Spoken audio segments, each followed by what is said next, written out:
Hello. I'm reacting to what if Padme was a Jedi, or what if, yeah, what if Anakin and Padme were both Jedi? Which is, yeah, what if Anakin and Padme were both Jedi? So, yeah, that might be, I think it would be like, yeah, it'd be like, I think it'd be like, there was no timeline, but you don't need to hide their marriage because, or they still do, I don't know, but it'd be easier because they're both Jedi. But would Padme be a Jedi and a senator? Or would she just be a Jedi and she won't be doing with politics as Senator Amidala? Anyway, let's find out. Don't forget to subscribe, like, and share. And I'm reacting to what if Anakin and Padme were both Jedi? Let's find out. And also, I wonder how would the Jedi Council react to that. And especially Palpatine. Would he still try to make Skywalker join the dark side? Or he would fail because Padme is a Jedi and she was sunset. Hey guys, before we begin today's video, a quick reminder to check out our saber shop, Fantasy Sabers. It is the first link in the description below. In the original timeline, Padme Amidala is a strong female senator who doesn't back down from obstacles and challenges. She desires the best for everyone in the Republic and displays compassion at the highest level. In essence, she displays Jedi traits. So that got me thinking, what if Padme was a Jedi? Yeah, I think Padme would be perfect for a Jedi. You have Padme who is what he said, per kind and all that, Jedi traits. She has the Jedi traits, but she's a senator, she wasn't a Jedi. But her actions make her feel like a Jedi. Now, would she be a Jedi senator? Like a senator, but as the Force with it. Kind of like how Palpatine is like the Chancellor, but he's a Sith Lord. A Sith Lord. But on the other hand, you have Padme, who's a senator, but she's a Jedi. Let's start. Oh, I'll have Fantasy Folklore's channel in the description too. So you wanna watch the original video, I'll have his channel in the description as always. And don't forget to subscribe, like, and share. And go check out my reaction playlist to see more of my reactions as well. Today's story on Naboo when Padme is a young girl. Padme's force powers were discovered by the Jedi Council through a holocron depicting the children of the Force. Plo Koon was dispatched to Naboo where he graciously took her from the Amidalas, who were both heartbroken to see their child leave, but also extremely proud that their daughter would grow into a Jedi Knight. Her training as a Jedi would begin relatively normal compared to other younglings.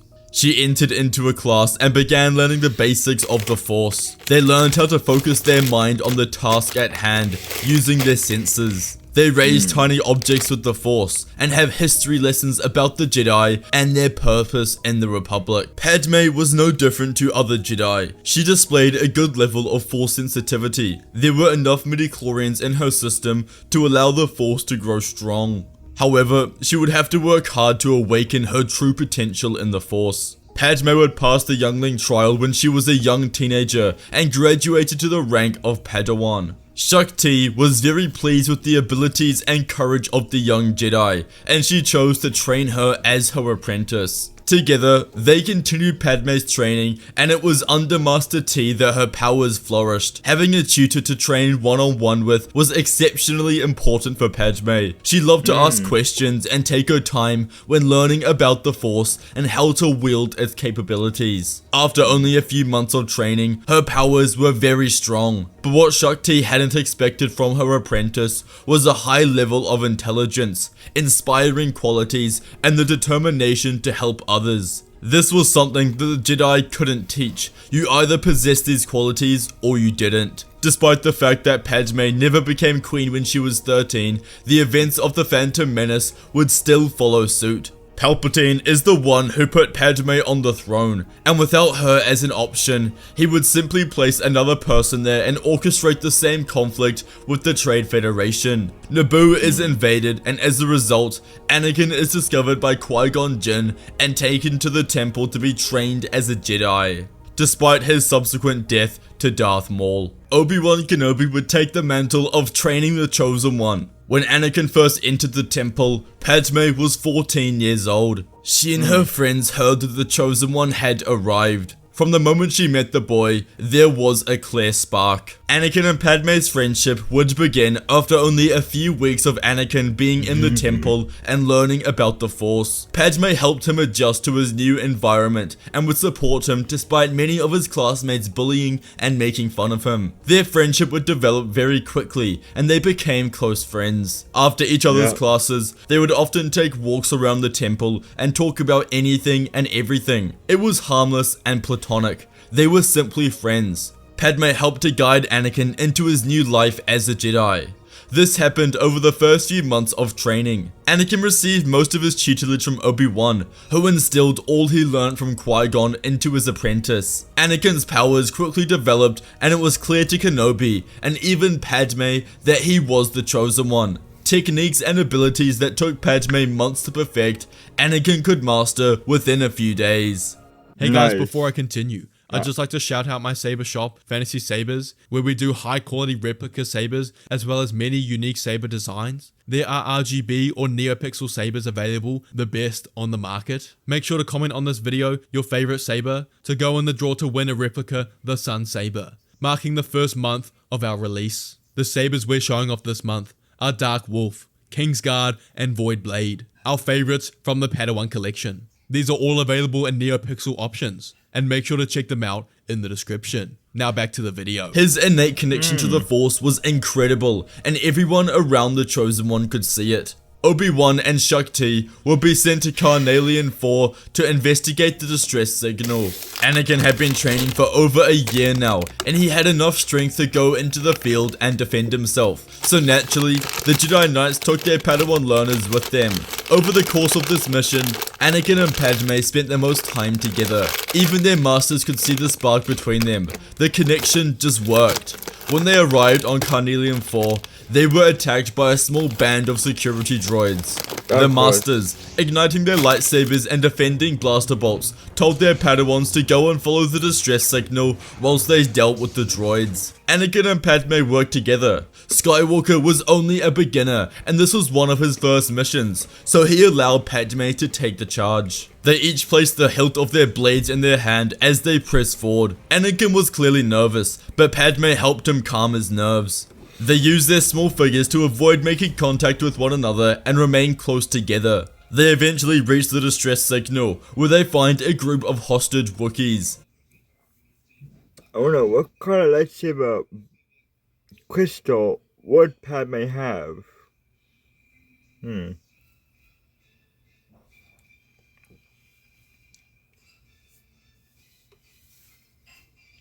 I don't see her having a blue one. I see her having like I think a pink one. Yeah, I think a pink lightsaber crystal fits Padme, I think. Yeah, I see Padme having a pink lightsaber.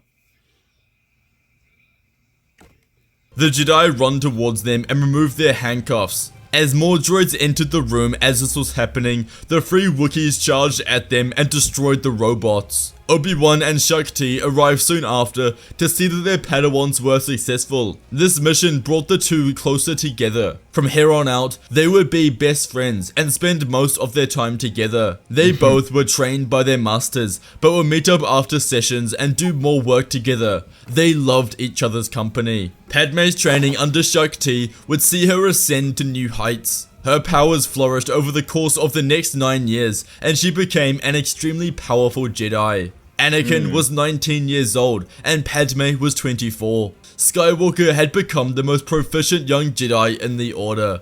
He'd always had a crush on Padme, though due to their age gap, he never thought that anything would happen and that she just saw him as a brother and that the Jedi would never allow such attachments. Over the last decade, Palpatine had been manipulating Anakin and coercing him, just like he did in the original timeline. He took him on errands to the lower levels of Coruscant, to the corruption and villainy that the Jedi allowed on their planet. Nevertheless, Anakin was young and mainly focused on his training as a Jedi. These sessions with Palpatine didn't open his eyes to the Jedi's dogma, but instead made him closer to Palpatine.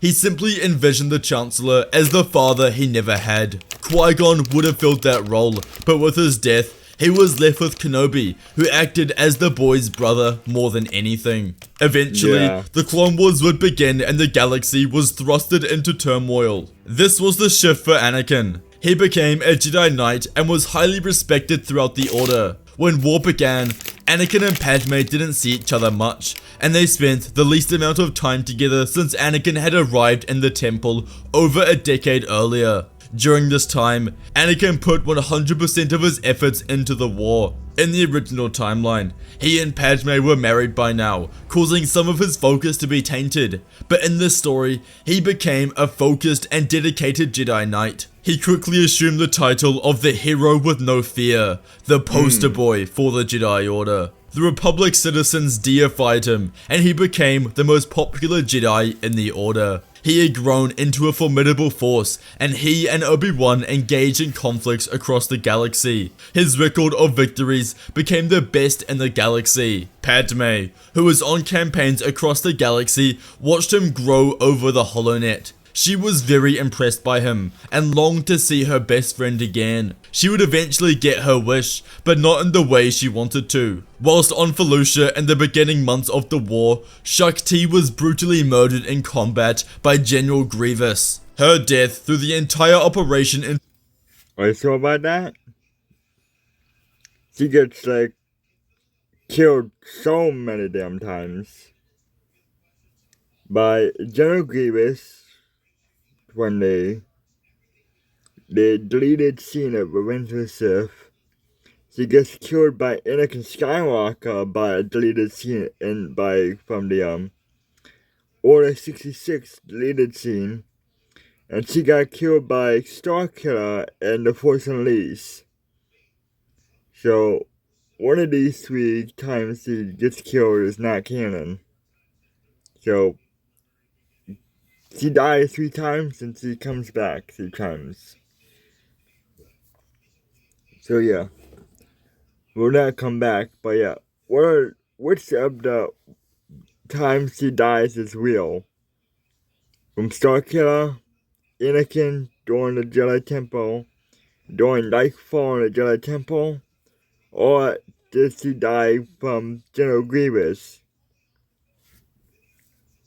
No, Starkiller killing her is from the Force Unleashed game, but General Grievous killing her and Anakin killing her are 2 deleted scenes from Revenge of the Sith. So,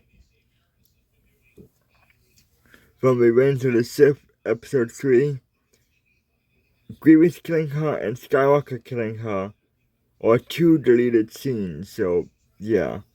And then of course you get the game with Starkiller killing her. the turmoil, and as Padme attempted to stabilize the position, she and her clones were completely overrun by the droids. Padme was forced to flee the mission after losing her master and the entire clone legion assigned to them. It was a massacre, and stood as the worst loss the Republic had faced to date. She was devastated and stranded alone in the middle of nowhere, in desperate need of help. After sending a distress signal to the temple for assistance, the council sent Anakin and Obi-Wan to find her. Finding her lone ship in the middle of an asteroid field, the duo rescued Padme. This was the first time in over a year that she had seen Anakin. But this moment was tainted by her emotional state and chaos after losing so many people that she cared about. Anakin would console his old friend and help her through this difficult time. They immediately rekindle their friendship, and throughout the long journey back to Coruscant, she receives a lot of support from him. Once they return, the council sends Anakin and Padme on a mission together. For the first time since her master's death, she was able to move forward. She and Anakin had a great time together, and they convincingly won the operation, helping the Republic, but also giving Padme some of her confidence back. They request to go on more missions together, which the council agrees after seeing their effectiveness just recently. Over the course of the next year, they go on countless missions together, growing closer and more powerful. Anakin displayed brute force, always thinking fighting was the best decision. But Padme favored a diplomatic approach, believing that Jedi weren't soldiers but were diplomats. Now, the best duel was Anakin, Kenobi, and Captain Rex and Padme, and Ahsoka at times when they're like together. But the main duel was Ahsoka, Anakin, and Kenobi, and Captain Rex. But imagine a duel with Padme as a Jedi, Anakin, Obi-Wan, Captain Rex, and Ahsoka Tano. Now that group, that might be the best group ever in Star Wars. Having them all, even the Padme as a Jedi. Yeah. Their styles complemented each other, and it is what allowed them to be so effective in battle. Very quickly, they had the best record out of any Jedi pair in the Order. Across the HoloNet, Padme was included in Anakin's propaganda. Citizens of the Republic absolutely loved them. Even Yoda, who had been in the Order for over a millennia, had never seen anything like it. They were the faces of the Jedi Order.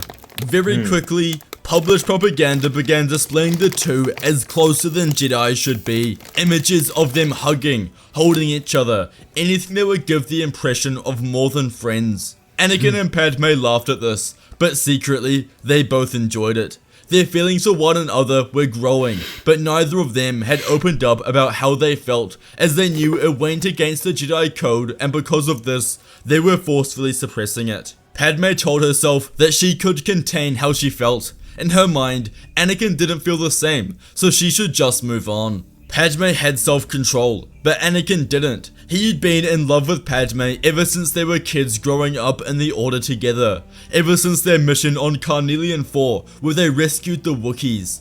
He had dreamed of them being together. One mission, late at night, Anakin opened up about his feelings to Padme.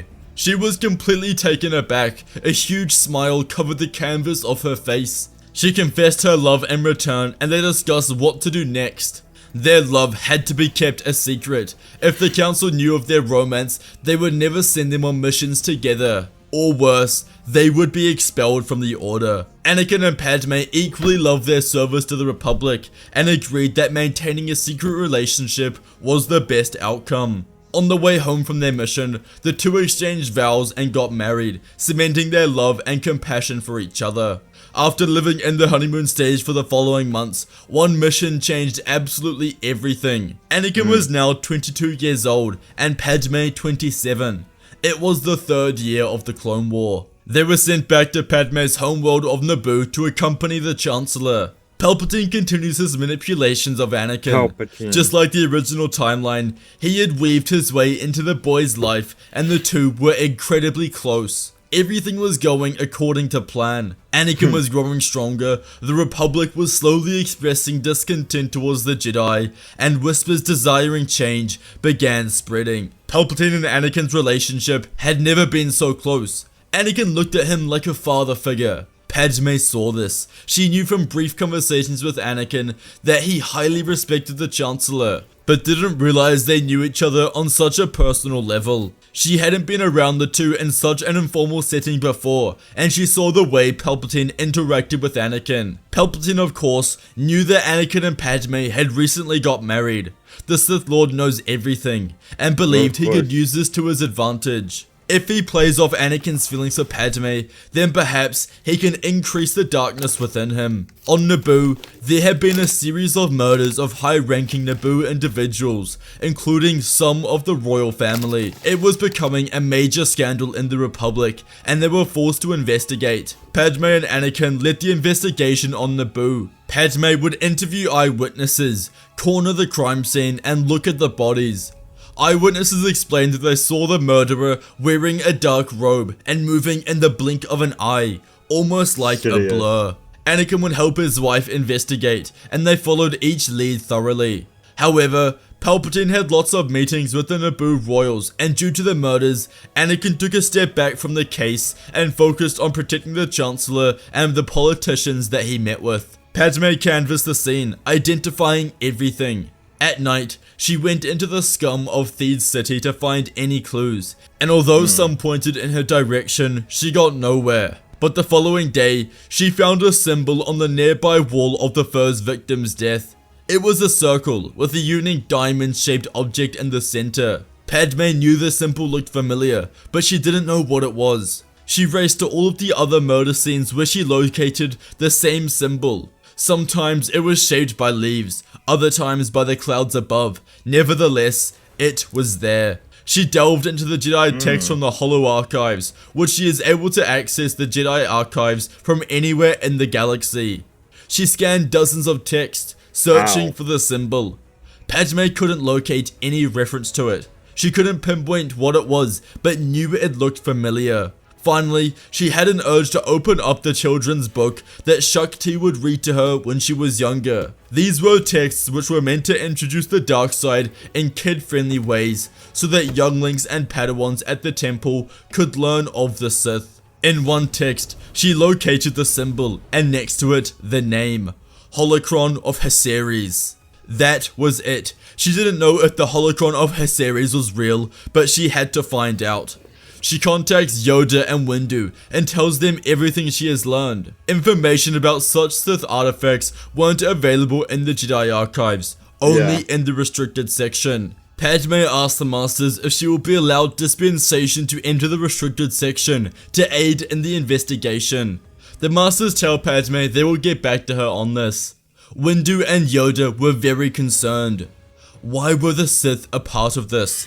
As they go to the archives, they see that the holocron hadn't been accessed in over 300 years. Master Yoda and Windu reluctantly grant her access to the restricted section, as long as they accompany her. In certain situations, members are allowed early access under the guidance of Jedi Masters, but it is a rare event. She travels back to Coruscant, leaving Anakin in charge. With the help of Yoda and Windu, Padme uncovers the holocron of Haceres in the restricted section. Together, they unlock its secrets. The holocron's main purpose was detailing a Sith method of masking their presence in the Force and a prophecy about a Sith Lord rising from the Republic's highest ranks. The holocron repeats the phrase, "the shadow that whispers in the ear of the Chosen One." The Jedi Masters ask Padme if she knows what it is referring to. She thought long and hard, her mind constantly going back to what she first saw when they arrived on Naboo, and seeing how close Palpatine and Anakin were.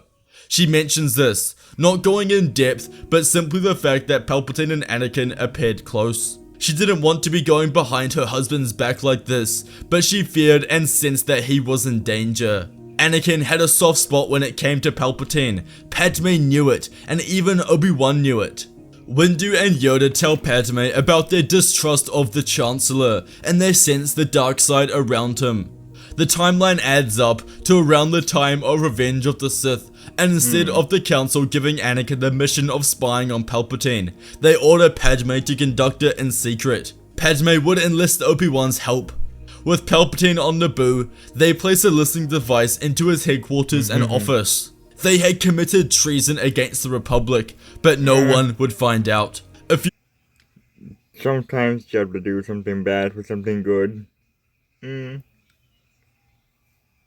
From a certain point of view. but yeah, it depends. Only when it's like in dire situations like this, then you can do it. But no. But only if it's like extremely like in this situation, yes. 2 days later, Palpatine returns from Naboo and finishes his meetings. Obi-Wan and Padme overhear a conversation between Palpatine and another being, whose voice is eerily familiar, but they can't pinpoint it. They hear Palpatine refer to Anakin as the key to our victory. This made Padme very nervous as the conversation continued to play out. The Chancellor finally goes to end the call, thanking Lord Tyrannus, who responds that he will keep in touch before referring to him as Master. This confirmed it in their mind. Palpatine was Count Dooku's master, and the Sith Lord was in charge of the Clone Wars. They share their findings with Mace and Yoda, who know they must take action. As Anakin comes back from Naboo after being unable to solve the mystery, that night in bed, Padme explains everything to her husband. At first, Anakin was absolutely furious and extremely upset that she lied to him. But she felt like she had to. He becomes blind when Palpatine's loyalty is questioned. She explains to Anakin that she and some of the council members are going to confront the Chancellor tomorrow, and she wishes for Anakin to join them. But Anakin was upset, enraged, and stormed out of the room. Padme was distraught, and after being unable to find him, she knew that she had to focus on Palpatine, and Anakin would just have to come around. The following day, Windu, Yoda, Obi-Wan, and Padme go to confront Palpatine. Windu announces that he is under arrest. Sidious wasn't expected to be outed this early, and he was extremely aggravated as his final stage of the grand plan in turning Anakin to the dark side was about to commence. He stands and ignites his crimson lightsaber, leaping towards the Jedi. He fought with hatred and anger, annoyed about their discovery. The Jedi are immediately placed on the defensive. Padme was probably the weakest Jedi, and she was focused on being defensive and providing pressure to Palpatine when she could. Now, here's the question. Palpatine... okay, no. Because Anakin would have went over there and cut off his arm. Maced his arm, but no. This time, I see a choice. What would Skywalker do? Cut off Mace's arm to help Palpatine? Or help Padme? Yeah, help your father or help your wife? You know, you don't know it's your wife, but yeah. Help Palpatine or help Padme? The Dark Lord took a moment where Windu and Yoda were slashing at him to quickly press his attacks and slice Obi-Wan to the floor. Padme screams as she presses forward, but she was the weak link, momentarily faltering, and as Palpatine went to kill her, Yoda jumped in the way and lost his arm. He fell to the floor and out of the battle. Windu and Padme were left alone. They pressed forward again. Windu used his Form 7 variant Vapod to gain the upper hand, rendering Palpatine's dark side advantage useless. But Windu's arrogance got the better of him, and he left an opening in which Palpatine used the Force to push him into the wall.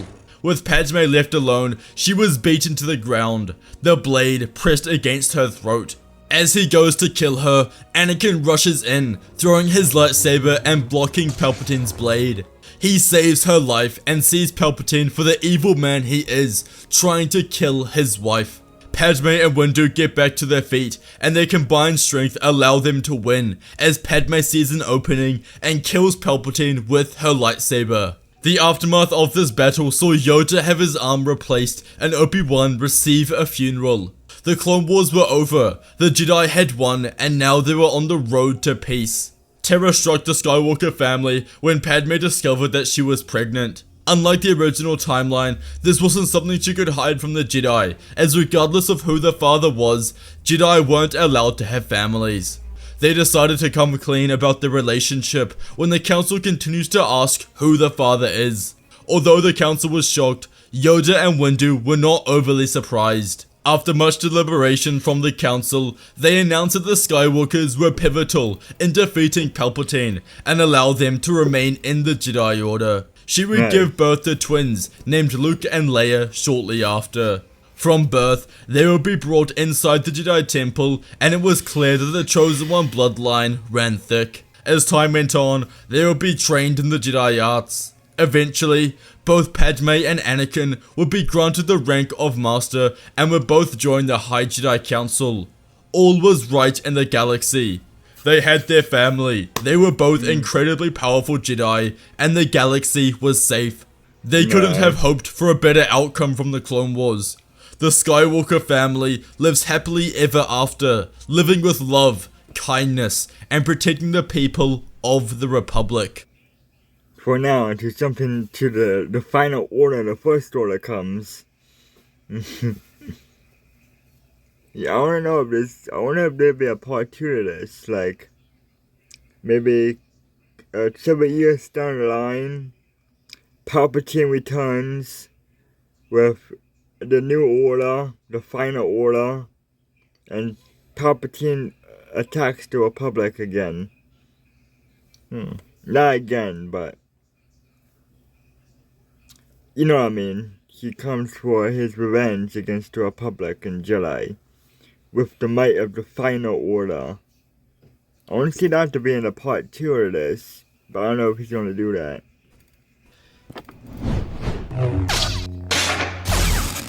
Ignite your imagination with fantasy sabers. If you enjoyed today's video, you must watch What If Anakin Left the Jedi Order for Padme and What If Darth Vader was at Padme's funeral. Please check out our saber shop, Fantasy Sabers, for the largest collection of replicas, Padawan sabers, and more. Yeah, I might actually... I'm gonna react to this one and then this one, or yeah, I'll react to these two later on today. I'll react to them later tonight, so yeah. Link is in the description below. Thank you all for watching, and may the Force be with you. And of course, the Skywalker joins the Empire. I'll react to that one later too, so yeah. Anyway, yeah. Again, I see Padme's lightsaber being pink. Not this, but I mean like crystal. If Padme's a Jedi, I see Padme's crystal being pink. But yeah, anyway. Bye for now. Don't forget to subscribe, like, and share. And more reactions will be coming out soon. Bye. Oh, and of course, I'll have Fantasy Folklore's channel. The largest collection. Yeah. I'll have Fantasy Folklore's channel in the description, so check out the original video on his channel. And don't forget to check out my reaction playlist to see more of my reactions too. Bye. More reactions will be coming soon again.